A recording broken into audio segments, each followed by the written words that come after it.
অনেকেই আমরা হয়তো জানি না যে আপনার একটা ইমেইল অ্যাকাউন্ট খোলার সাথে সাথে আপনি 15 জিবি বা 15 জিবি স্পেস আপনি পেয়ে থাকবেন শুধু আপনার ইমেইল ব্যবহার করার জন্য, গুরুত্বপূর্ণ ছবি এবং ভিডিও বা ডকুমেন্টস রাখার জন্য। তো 15 জিবি কিন্তু অনেক স্পেস।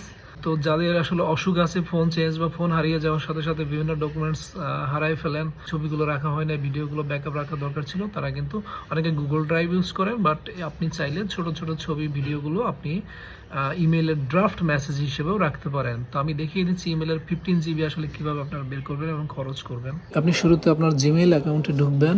আপনার জিমেইলে ঢোকার পর এই যে আপনার প্রোফাইল আইকনে ক্লিক করলেই দেখবেন স্টোরেজ ইউজড 37%। আপনি এখানে ক্লিক করবেন। এখান থেকে দেখেন যে আপনার লেখা আছে স্টোরেজ ইউজড 5.63 জিবি আমার ব্যবহার করা হয়েছে 15 জিবি থেকে। সো আমার 15 জিবি স্পেস দিয়ে